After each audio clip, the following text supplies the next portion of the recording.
कृष्णा पवित्र कार्तिक महीने की कथा है। यहाँ 31वां अध्याय। भगवान श्री कृष्ण जी बोले, प्राचीन काल में उज्जैन में एक महापापी और दुरात्मा धनेश्वर नाम ब्राह्मण रहता था। वह रस संग्रह और कंबल आदि का व्यापार करता था। वह वेश्यागामी और मद्यपान आदि बुरे कर्म करता था। चूंकि वह रात दिन पाप में रत रहता था, इसलिए वह व्यापार में नगर नगर घूमता था। एक दिन महिषमतीपुरी, चूंकि राजा महिष ने बसाई थी, इसलिए वह राजा के नाम से ही विख्यात थी। नगरी के पास ही पाप नाशिनी पुण्य कारिणी भगवती नर्मदा रहती थी। उस नदी के किनारे देशांतर से आए यात्री कार्तिक व्रत करने को कुछ दिन के लिए ठहरा करते थे।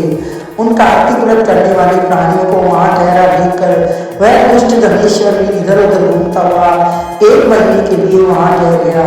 अपने मार्ग को देखता हुआ वह नर्मदा नदी के तट पर घूमता हुआ ब्राह्मणों को देव पूजा में अक्सर लगा हुआ वह देखता था कि कोई पुराण पढ़ रहा है, कोई सुन रहा है, कोई भगवत कीर्तन कर रहा है, कोई भजन सुन रहा है, कोई ध्यान में लीन है और कोई तुलसी की माला धारण किए है। बस इसी तरह वह भगवत भक्तों के बीच में रहा और कृष्णों के दर्शन करता रहा, उनको स्पर्श करता रहा, उनसे वार्तालाप करता रहा और भगवान विष्णु के नाम सुमरन के पुण्य को अर्जित करता रहा।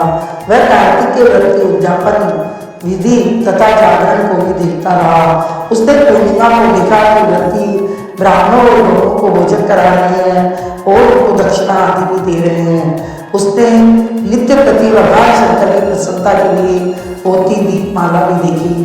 त्रिपुर नामक राक्षस के तीनों पुरखों शंकर जी ने इसी तिथि को जलाया था, इसलिए शिव जी के वर्ण की स्थिति को दीप उत्साह मनाते हैं। जो मनुष्य मुझ में और शंकर जी में अंतर मानता है, उसकी सारी क्रियाएं निष्फल हो जाती है।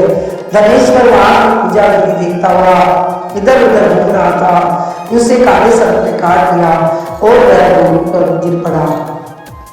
उसकी यह दशा देखकर वहां के दयालु भक्तों ने उसे चारों ओर से घेर लिया और उसके मुंह पर तुलसी दल से जल के छींटे देने लगे। जब उसके प्राण निकले तो यम के दूत उसे बांधकर कोड़ों से मारते हुए यमपुरी को ले गए।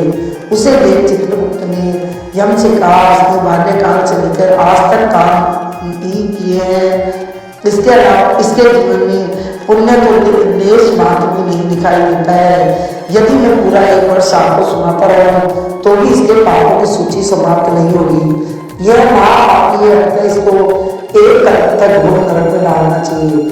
चित्रगुप्त की बातें सुनकर यमराज बड़े क्रोध में आकर उसे अपना काल के समान भयंकर रूप दिखाते हुए अपने अनुचरों को आज्ञा दी और उनसे कहा, हे प्रेत सेनापतियों, इस दुष्ट को मुद्गरों से मारते हुए कुंभी पाप नरक में डाल दो। सेनापति ने मुद्गरों से उसका सिर फोड़ते हुए कुंभी पाप नरक में ले जाकर खोलते हुए तेल की कड़ाह में डाल दिया। प्रेत सेनापतियों ने जो ही तेल की कड़ाह में फेंका तो लपलपाती हुई आग अपने आप ठंडी हो गई, जैसे कि प्रहलाद को अग्नि में डालने से वह ठंडी हो गई थी। यह विचित्र घटना देखकर प्रेत सेनापति ने यमराज के पास जाकर संभाल कहा। यमराज भी आश्चर्यचकित हुए, धनेश्वर को अपने पास बुलाकर स्थिति पर विचार करने लगे। उसी समय नारायण नारायण का कीर्तन करते हुए देवऋषि नारद जी वहां आ पहुंचे और यमराज से कहने लगे, हे यमराज, यह ब्राह्मण नरक में डाले जाने के योग्य नहीं है, क्योंकि इसने आज समय में कुछ शुभ कर्म किए हैं जो कि नरक यातना को नष्ट करने वाले हैं। जो लोग भगवत भक्तों का दर्शन करते हैं, उनसे वार्तालाप करते हैं, उनका स्पर्श करते हैं, चाहे उन्होंने कोई पुण्य कर्म न किया हो, शहर में धर्म के शहर में स्वर्ग के अधिकारी हो जाते हैं। अतः धनेश्वर की पुण्यात्माओं के संग में स्पर्श से स्वर्ग का अधिकारी हो गया। अतः यह पुण्यात्मा है, इस यक्ष योनि 2 और केवल 1 पाप को करने वाले नरक दिखा दो।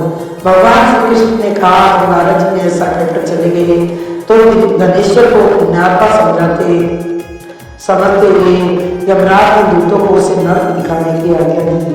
बोली राधा दामोदर भगवान की जय।